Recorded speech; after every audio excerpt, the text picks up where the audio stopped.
Welcome back, everybody.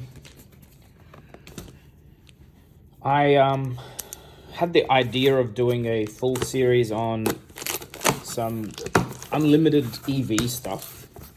Feels like unlimited I've been playing, so I don't want to say as a investor, but it seems like there's a lot of value in opening unlimited if you're trying to make money or if you're trying to get the best value from a box opening. So I just want to do it. I've been opening a lot of unlimited for myself and I want to share the experience, but I haven't done an unlimited video where I actually put the pricing in, except for one Crucible video that I've done a while ago. It's very hot in Sydney today. I think it's 35 degrees. Translate that to whatever measurement you use in your part of the world. So we're going to open a case of WTR. The next video will be an Arcane Rising, etc. I've never opened Unlimited Monarch or Tails, so that'll be fun. And then do the pricing as I would normally do for the higher end stuff and get a bit of an idea of how the EV looks. Potion of Strength and Biting Blade for the foil. Sorry, showing a lot of skin today. It's very freaking hot. I didn't even want to put a shirt on at all. But here we are, and you probably hear the aircon in the background. I apologize, but there's no helping that today. Hope everyone's doing well. When you see this video, I'm not actually sure when I'll post it, but it's, what is it today? December, I don't even know. That's how much attention I'm paying to the date. But Christmas coming up, Everfest. The first spoiler was yesterday from LSS about the new Guardian hero, the new armory kit, I should say. Absolutely pumped for that. Great mechanic, 21 health Guardian hero, really punishes hyper aggressive decks.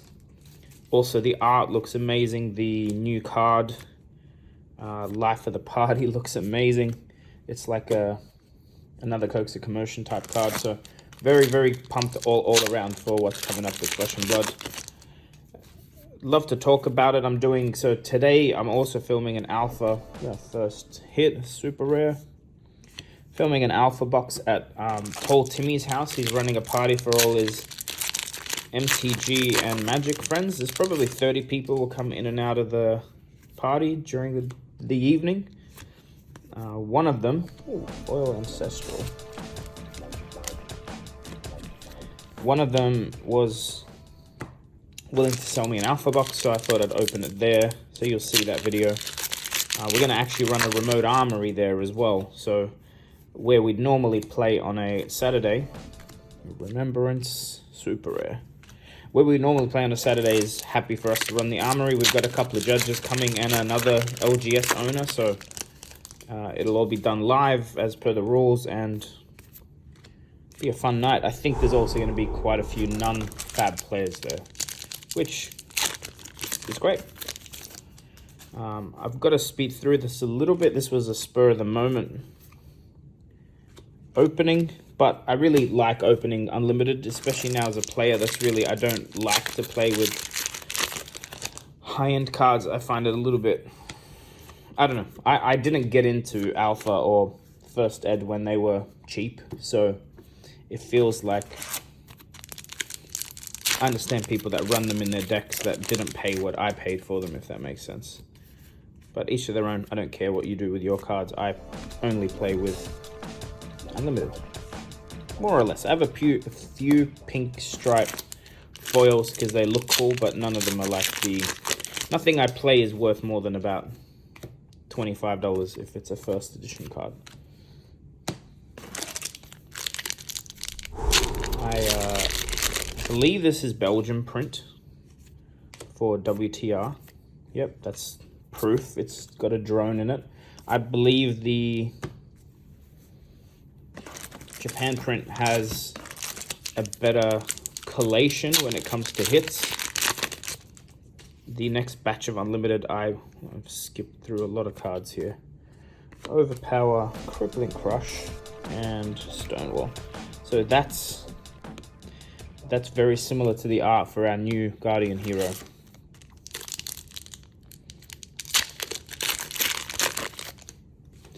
Saint made a great video about that actually. He opened a whole bunch of Crew Unlimited Japan print. Got amazing value out of it. I think that's why I wanted to make these videos too, is I don't think most people realize just how even... There's a route. Great card, by the way. I don't think people realize just how much value you can derive out of enjoying opening the boxes, and then the singles value inside of Unlimited right now. Certain sets, I believe Monarch and Tails are probably the exceptions to this, but opening WTR or Arcane or Crew at the current prices is quite, I don't want to say profitable, that's why I'm doing this exercise. Small sample size, but just my gut feeling is the hit rate is high. There's a foil drone. Also wicked fun, and you can play with the cards, versus when I open an alpha box, I generally lose a lot of money, and part of the value thing is you probably don't want to decrease the value of any of those cards. Like running a foil E-Strike, an alpha one, is a little bit crazy value-wise. This box, not the best value yet, so we got 1 foil Majestic, 2 regular Majestics, and 3 super rares. 2 packs left. And it'd be interesting to come back as another super rare. It'd be interesting to come back and see comparatively how these sets stack up. Is it a legendary per case? Is it an average of more than 1 legendary per case? And those chase cards like CNC.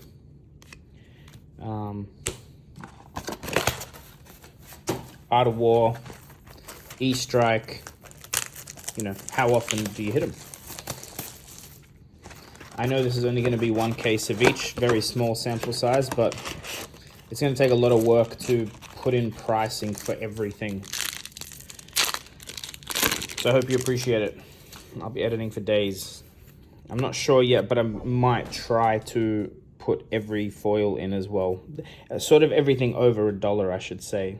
So I'll check if the foil's not worth $1, I'll more than likely not put it in. So this is box 2.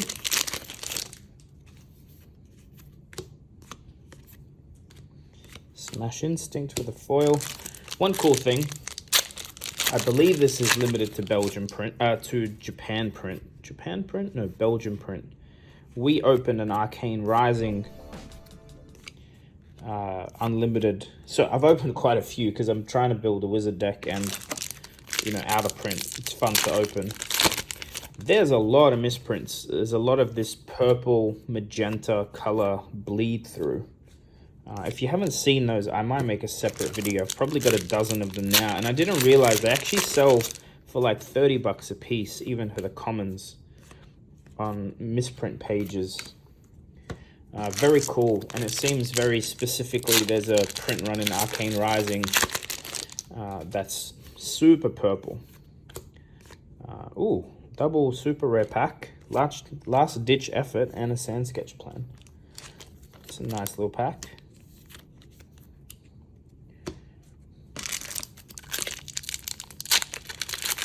So we've been brainstorming a lot of Everfest stuff. I'll try and remember some of the coolest stuff we came up with. I might have a mental blank now that I'm putting myself on the spot. Very pumped for the set. I think even looking at the... So one thing that I was... Reckless Swing, super rare. One thing I was surprised that maybe people less so than me, but I was very happy to see a Guardian hero coming out. So at first it confirms that we're more than likely getting heroes in this next set, but also a vanilla generic Guardian, not an elemental Guardian. Like, that's, if I ever got the chance to speak to James White in a like interview setting, is one of the answers I'd love him to answer publicly is, yes, the game is designed with a talent system, but does that mean I should settle in my mind? There's a red Razor Reflex, a good card to hit. Even as a common, the red one's quite valuable. Yeah, should I not be 100% invested in my Ira or my Dorinthia long term. Now, obviously, there's the living legend thing where they eventually, a lot of these heroes will get retired, but does that mean I will eventually Blood Rush Bellow Majestic? Does that mean eventually I'm going to be playing Talons? Or can I be a player that really likes to stick to vanilla? And the fact that a brand new vanilla Guardian hero just got released, her ability is sick. It's something I would play. Like the minute I like that simple mechanic, but hard learning curve type stuff. I love it. So yeah, pumped if that's the case. Seeing like generic ninja, generic warrior stuff. It also means there's a high chance of seeing generic ninja, warrior, etc. cards in the set to come. I know, again, most people might have already guessed that, but it's just cool to see. The mechanic of the new hero, Alpha Rampage, Majestic. Very cool.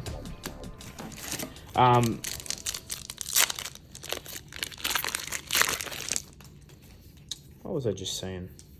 Lost my train of thought.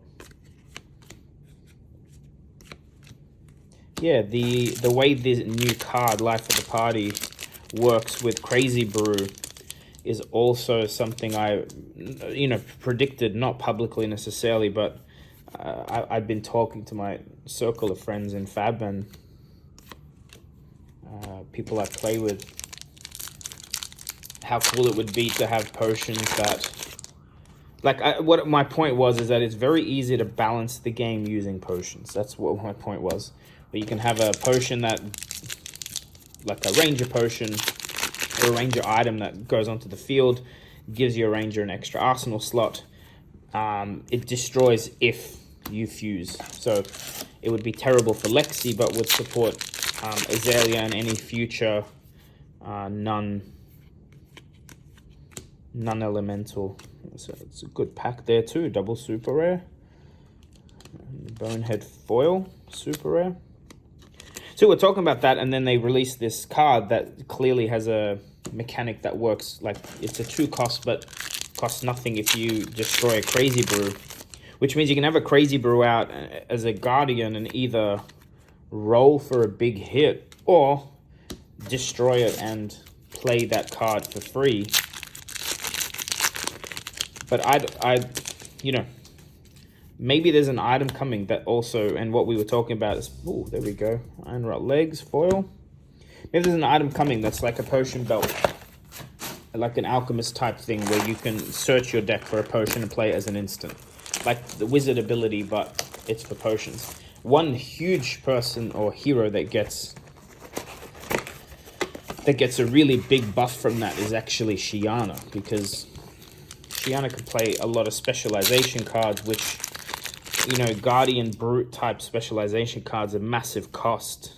Also, she struggles to consistently get go again. Like, you can play her like a 0 cost Briar, but she doesn't have the go again ability. But if you have the ability to search the potions, play them on the field as instants, suddenly you can have a Steelblade Supremacy. I need those in foil still for my deck. So the point being, if there's a mechanic that lets you bring potions onto the field quicker, I don't know how they'll balance it, I'm just saying, it'd be cool. Shiana would really benefit from having that type of ability to stack the field with potions and then, go big. Because, her weapon's crap. She's very limited in what she can do. We'll also talk about Shiana in general, and I pose, there we go, Lord of Wind, Majestic. So this is box 3, by the way. So my little theory on Shiana, some of it's based on a James White interview where I think he was asked about the Magic Power 9. I think it might have been his interview with Saint early on in the game. Or early on in Saint's involvement in the game. And it was something along the lines of talking about the Power 9, and James mentioned gems. And he specifically mentioned that, there's the Fable gems.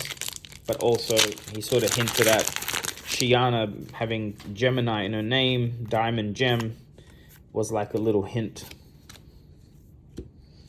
Now, what I posed to my friends last night, who's the one hero that over time gets infinitely stronger the more sets they release? And it's Shiana.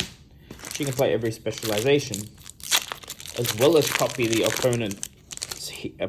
opposing hero's ability, or a selected hero's ability if you're playing Ultimate Pit Fight. It's super strong. Over time to get all the specializations for every hero. Meaning she's a hero that may be underpowered now, but it's something to keep an eye on and maybe have a good idea of how to build a deck for her and how it works. I don't believe there's any super competitive decks for her yet, but over time, that may change, very much so. Especially right now, a lot of the specializations don't synergize. Like you've got Lesson Lava that does Arcane, super rare. But, you know, she doesn't have a lot of, like, you know, wizard cards where you can go search for them. But, you know, 10 sets in, you might be able to build... There's a super rare again. You might be able to build, like, a pure wizard type Shiana or a pure brute type Shiana where you're running all of the specializations for all 10 brute heroes at the time, and no one else really can do that, including all the brutes, because some of the specializations are shadow brute or whatever, where you can't copy it or you can't have it in your, I don't know, light brute deck. Just some thoughts. Also, we were, ooh, I need this card. That's sick. Iron Song Determination. I've never seen a foil one. Now I have a foil one.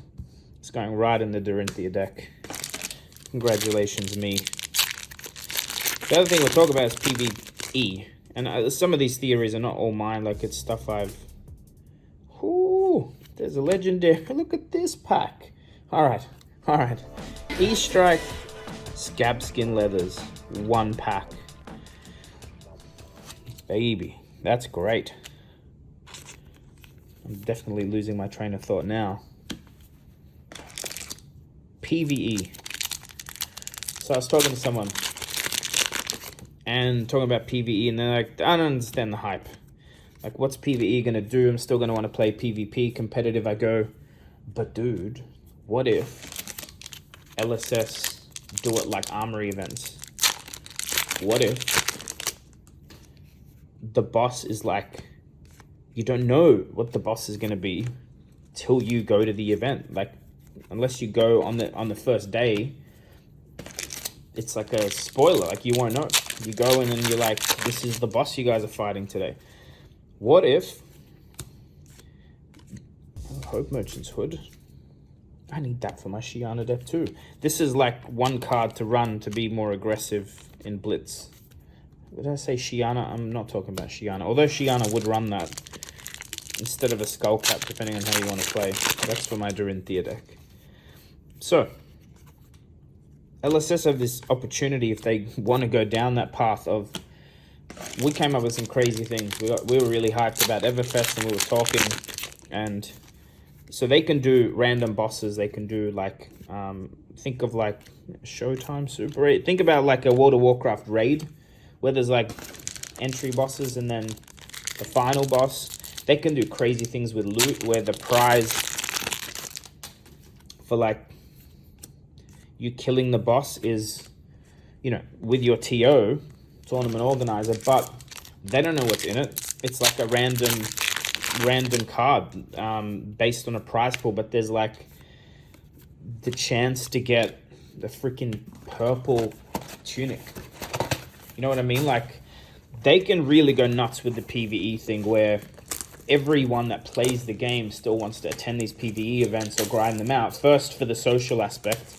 Second, easy way for new players to enter the game. But you can also make it very competitive, where it's timed, where you get extra rewards or extra XP towards rewards if you kill the boss quick enough or within a certain amount of rounds, or if no one dies in the encounter. Like, ooh, Time to Find. Oh, that's might be something for my wizard deck.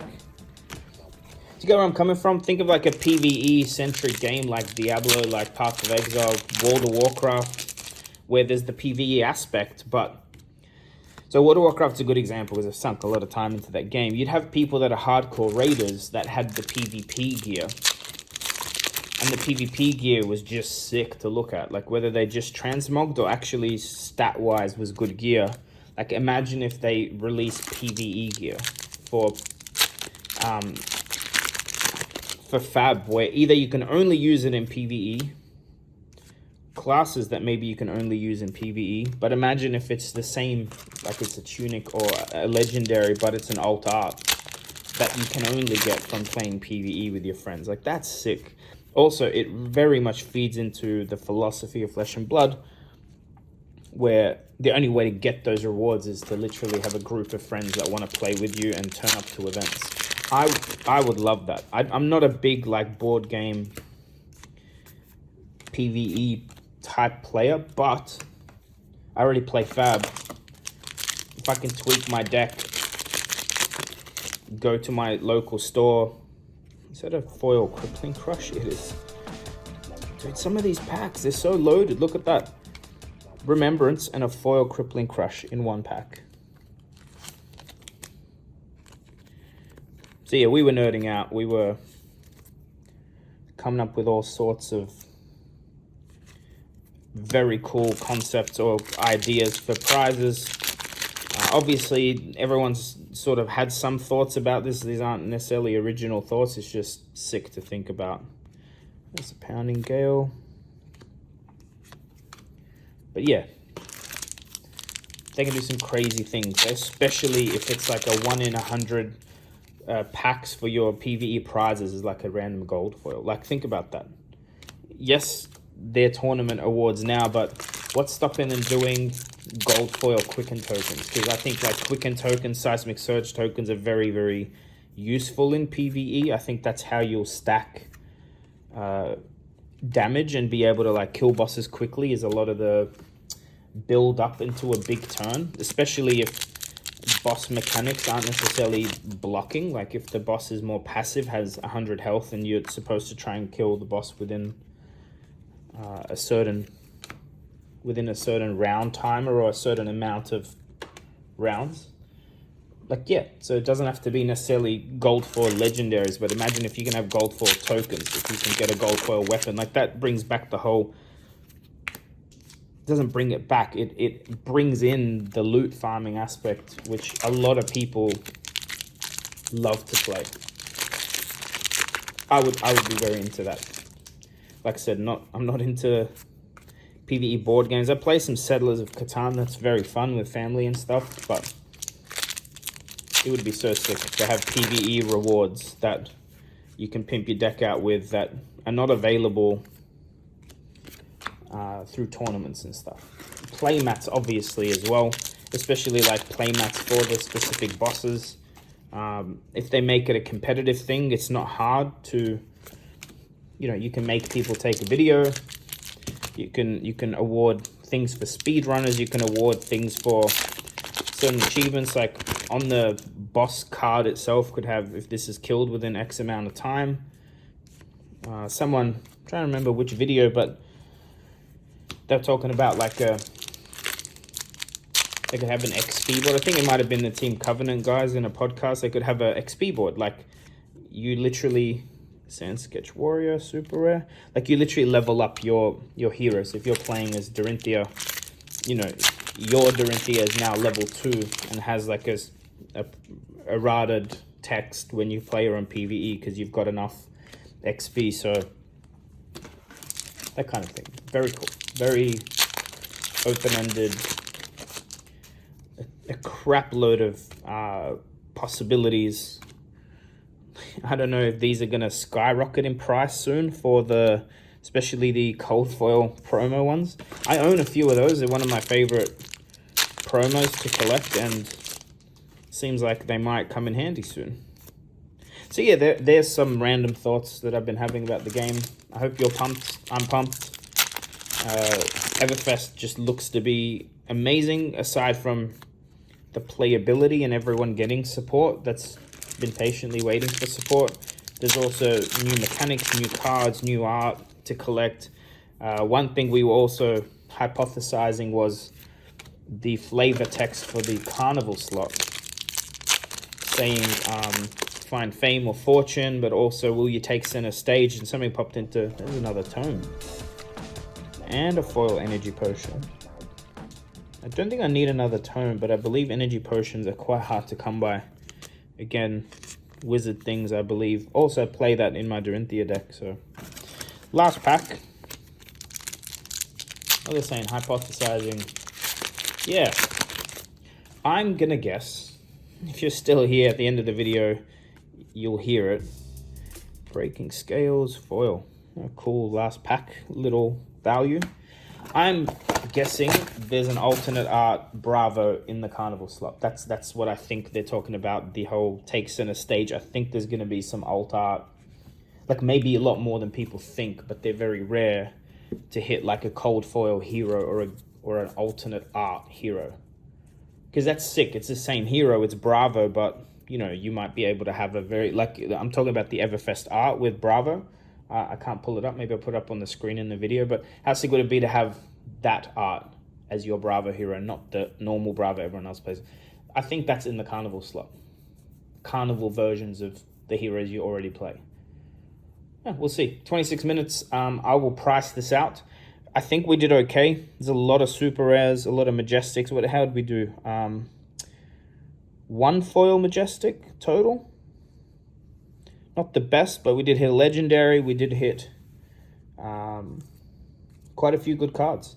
The pricing will help. I think I'm just trying to work out for myself too, is it feels like there's very good value in opening Unlimited, especially if you're happy to buy and sell singles and trade them. So I'll put that up soon. Thanks for watching. See you soon.